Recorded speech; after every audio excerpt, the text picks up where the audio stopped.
আসসালামু আলাইকুম রহমতুল্লাহি ওয়া বারাকাতুহু। প্রিয় দিনী ভাই এবং বোনেরা, ঈদের নামাজ আমরা কিভাবে আদায় করব, ঈদের নামাজ আমরা কিভাবে পড়ব?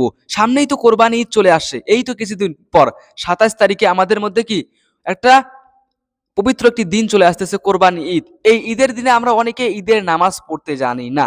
যদি না জানি সেক্ষেত্রে আমরা কি করি, মানুষকে জিজ্ঞাসা করি, সেক্ষেত্রে কিন্তু আমাদের একটু লজ্জা বোধ হয়, কিরকম একটা লাগে, আলাদা আলাদা রকম একটা অনুভূতি কাজ করে।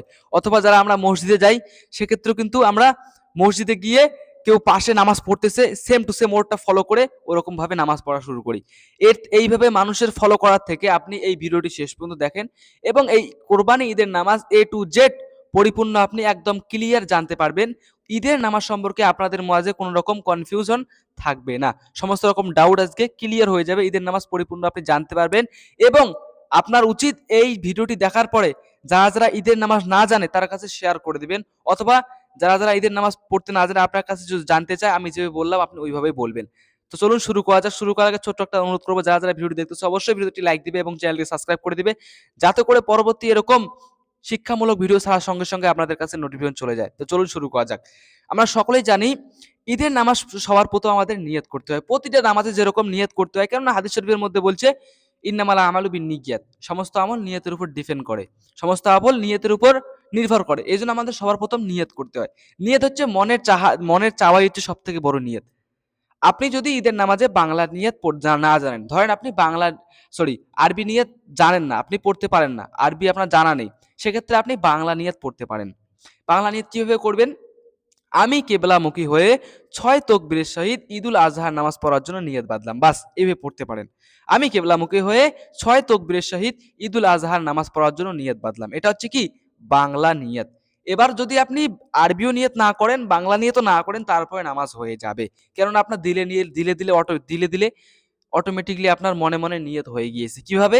আপনি যখন সুন্দর সুন্দর কাপড় পরে, সুন্দর একদম সেন্ট লাগিয়ে, চোখে কাজল দিয়ে সুরমা দিয়ে আসছেন মসজিদে অথবা নামাজ যাচ্ছেন, অটোমেটিকলি বোঝা যাচ্ছে এখান থেকে আপনার নিয়ত অবশ্যই কি প্রকাশ পাওয়া যাচ্ছে যে আপনি ঈদের নামাজই পড়বেন, এখানে মনে মনে নিয়ত হয়ে গিয়েছে।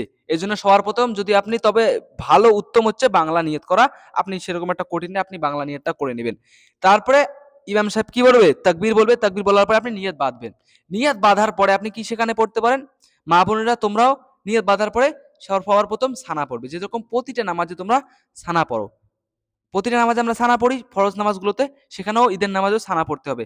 সুবহানাকা আল্লাহুম্মা ওয়া বিহামদিকা ওয়া তাবারাকা ইসমুকা ওয়া তাআলা জাদ্দুকা ওয়া লা ইলাহা গায়রু, সানা পড়ে নিলে, সানা পড়ার পরে দেখবে আমরা মা বোনেরা 3টা তাকবীর দেব। আর মসজিদে যারা যারা যায় সেখানেও কিন্তু ইমাম সাহেব 4টা তাকবীর দেয়। আল্লাহু আকবার বলে হাত ছেড়ে দেয়, আপনিও হাত ছেড়ে দিবেন। ইমাম সাহেব আবার আল্লাহু আকবার বলে হাত ছেড়ে দেয়, আপনিও হাত ছেড়ে দিবেন। আবার আল্লাহু আকবার বলে হাত ছেড়ে দেয়, আপনিও হাত ছেড়ে দিবেন। তারপরে আল্লাহু আকবার বলে, তারপরে 4র্থ নাম্বার তাকবীরে আল্লাহু আকবার বলার পরে আপনি নিয়তটা বেঁধে নেবেন। মা বোনেরা তোমরাও সেম নিয়তটা বেঁধে নেবে। তাহলে আমরা জানতে পারলাম 4 তাকবীরের পর কি নিয়তটা বেঁধে নিতে হয়। তারপরে মা বোনেরা তোমরা কি সূরা ফাতিহা পড়বে এবং সূরা ফাতিহার সাথে একটা সূরা মেলাবে। আর আমরা যারা যারা মসজিদে যাব, সেক্ষেত্রে কিন্তু ওখানে সূরা ফাতিহা পড়ে এবং সূরা ফাতিহার পরে আরেকটা সূরা মেলানো হয়। এবং সূরা মেলানোর আগে হওয়ার পরে যখন রুকুতে যায়, তার আগে কিন্তু আবার ওই 4 তাকবীরটা দিতে হয়। ইমাম সাহেব তাকবীর বলবে, হাত ছেড়ে দিবেন আপনার। ইমাম সাহেব তাকবীর বলে, ইমাম সাহেব হাত ছেড়ে দিবে, আপনারাও হাত ছেড়ে দিবেন। ইমাম সাহেব হাত ছেড়ে দিবে, আপনিও আবার হাত ছেড়ে দিবেন। 4র্থ নাম্বার যখন তাকবীরটা দিবে, আপনি ডাইরেক্ট রুকুতে চলে যাবেন, আপনার হাত একদম হাঁটুতে। তাহলে 4র্থ নাম্বার তাকবীরে কি আপনি রুকুতে চলে যাবেন। মা বোনেরা তোমরাও সেম টু সেম এভাবেই করবে, কেননা ঈদের নামাজ সবার জন্য সেম। তাহলে 4র্থ নাম্বার তাকবীরে আমরা রুকুতে যাব। রুকুতে যাওয়ার পরে রুকুত তাসবিহ সুবহান রাব্বিল আযীম, সুবহান রাব্বিল আযীম, সুবহান রাব্বিল আযীম, যেরকম ফরজ সুন্নত গুলোতে আমরা রুকু সিজদা তাসবিহ গুলো পড়ি, এখানেও সেম, এখানে কিছু আলাদা নেই। এখানেও রুকু সিজদা তাসবিহ গুলো সেম সেম পড়তে হবে। এখানে আপনি সুবহান রাব্বিল আযীম পড়বেন এবং সেজদায় গিয়েও সেখানেও আপনি সুবহান রাব্বিল আযীম তোমরা ওখানেও পড়বে। যেরকম মা বোনেরা তোমরাও সেম টু সেম করবে। তারপরে আপনি উঠে যাবেন। ইমাম সাহেব তাকবীর দিবে, মা বোনেরা তোমরা উঠে যাবে। উঠে যাওয়ার পরে দ্বিতীয় রাকাতে ওঠার পর সর্বপ্রথম আপনি যারা মসজিদে যারা যাব, তারা বিসমিল্লাহ বলে দাঁড়িয়ে থাকবো। ইমাম সাহেব সূরা ফাতিহা পড়বে, সূরা ফাতিহার পরে একটু সূরা মেলাবে, আর মা বোনেরা তোমরা সূরা ফাতিহার পরে সূরা মেলাবে ইনশাআল্লাহ। তাহলে সেক্ষেত্রে কি হবে, দ্বিতীয় রাকাতে ওঠার পরে আপনি সূরা ফাতিহার পরে সূরা মেলাবেন যদি মহিলা হন আপনি। আর যদি মসজিদে যান, সেক্ষেত্রে কিন্তু ইমাম সাহেব মিলিয়ে দেবে, আপনার কোনো সমস্যা নেই, আপনাকে মেলাতে হবে না। তারপরে কি, আবার যখন আপনি রুকুতে যাবেন সেক্ষেত্রে ওই আবার 6 তাকবীরটা আবার ওই 3 তাকবীরটা দিতে হয়, 3-4 তাকবীরটা দিতে হয়। ইমাম সাহেব তাকবীর বলবে, আপনি হাত ছেড়ে দিবেন, আবার ইমাম সাহেব তাকবীর বলে আপনি হাত ছেড়ে দিবেন, আবার ইমাম সাহেব তাকবীর বলে আপনি হাত ছেড়ে দিবেন, তারপর ইমাম সাহেব তাকবীর বলবে, ডাইরেক্ট আপনি রুকুতে চলে যাবেন, ডাইরেক্ট আপনি রুকুতে চলে যাবেন। রুকুতে যাওয়ার পর রুকু তাসবিহ পড়বেন, রুকু তাসবিহ পড়ার পরে রুকু থেকে উঠবেন, উঠার পরে আপনি সেজদায় চলে যাবেন, সেজদায় দেওয়ার পরে সেখানে বসে যাবেন। বসার পরে যেরকম আপনি প্রতিটা ফরজ নামাজের পরে সবার প্রথম কি, তাশাহুদ, আত-তাহিয়াতু লিল্লাহি ওয়াস সালাওয়াতু ওয়াত তাইয়্যিবাতু, আসসালামু আলাইকা ওয়া রাহমাতুল্লাহি ওয়া বারাকাতুহু, আসসালামু আলাইনা ওয়া আলা ইবাদিল্লাহিস সলিহিন, আশহাদু আল্লা ইলাহা ইল্লাল্লাহু ওয়া আশহাদু আন্না মুহাম্মাদার রাসূলুল্লাহ রাসূলুহু। আপনি যেরকম প্রতিটা নামাজে তাশাহুদ পড়েন, তো সেখানে আপনি তাশাহুদ পড়বেন, তাশাহুদের পরে আপনি দরুদ শরীফ পড়বেন, যেরকম প্রতিটা নামাজের পড়েন। দরুদ ইব্রাহিম পড়বেন, আল্লাহুম্মা সাল্লি আলা মুহাম্মাদ ওয়া আলা আলি মুহাম্মাদ কামা সাল্লাইতা আলা ইব্রাহিম, এটা পুরোটা পড়ে নেবেন। তারপরে আল্লাহুম্মা ইন্নী যালামতু দোয়া মাসুরা পড়ার পরে ইমাম সাহেব সালাম ফিরিয়ে দিবে, যারা মসজিদে যাব অবশ্যই আসসালামু আলাইকুম রহমতুল্লাহ বলে সালাম ফিরিয়ে নেবেন, এবং মা বোনেরা তোমরা ওই সেম সেম করে সালাম ফিরিয়ে নেবে। এটা হচ্ছে পরিপূর্ণ ঈদের নামাজ। আশা করি এর মধ্যে আর কোনো রকম ডাউট, এর মধ্যে কোনো রকম কনফিউশন কিচ্ছু নেই। যদি তোমাদের কোনো রকম প্রশ্ন থেকে থাকে, অনেক সময় আমার কথা বলার মধ্যে ভুল ত্রুটি অনেক সময় হয়ে যায়, তোমরা অবশ্যই কমেন্ট করে দিবে বাংলা দিয়ে, আমি অবশ্যই রিপ্লাই দিব।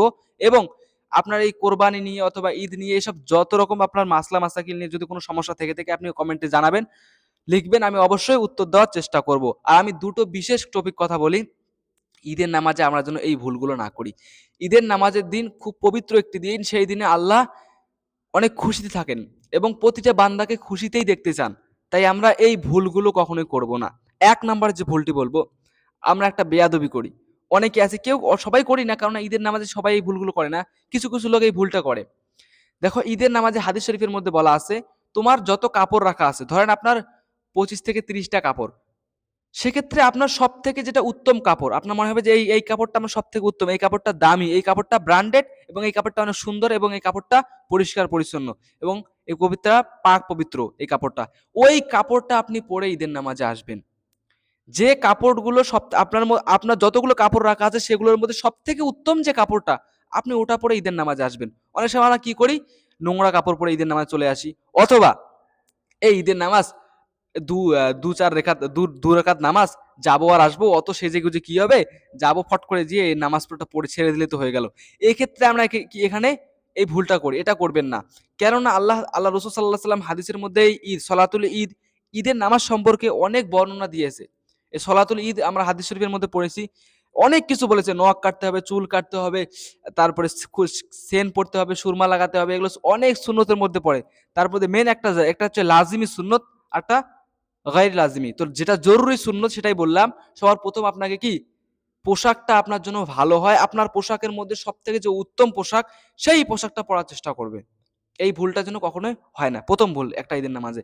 দ্বিতীয় যে ভুলটি মা বোনেরা, আপনি ঈদের নামাজ, ধরেন আপনি কোরবানি ঈদ, তো যেহেতু আমাদের কোরবানি ঈদ, আমরা কোরবানিতে সবাই কি গরু কোরবানি দিই, কেউ ছাগল কোরবানি দিই, কেউ ভেড়া কোরবানি, যে যাই কোরবানি দিই কেন কেন, আপনার আপনার প্রতি কি হুকুম, আপনার একটা হক, আপনার প্রতি একটা কর্তব্য, সেই কর্তব্যটি হচ্ছে কি, আপনি যখন কোরবানি দিবেন, আপনি কোরবানির মাংস খেয়ে কি উল্লাস করতেছেন, কিন্তু কিছু কিছু পাশের বাড়িতে থাকে, আমি দেখেছি কিছু কিছু গ্রামে, এখানে কোরবানি দিতেছে কিন্তু পাশের বাড়িতে মাংস পৌঁছাচ্ছে না, কেননা তারা গরিব মানুষ, তারা কোরবানি দেয়নি, অথবা তাদের সমাজের মধ্যে সমাজে নেই, অথবা মিসকিন মানুষ, সমাজের মধ্যে বেটে দেওয়ার এই বিষয়টা নেই।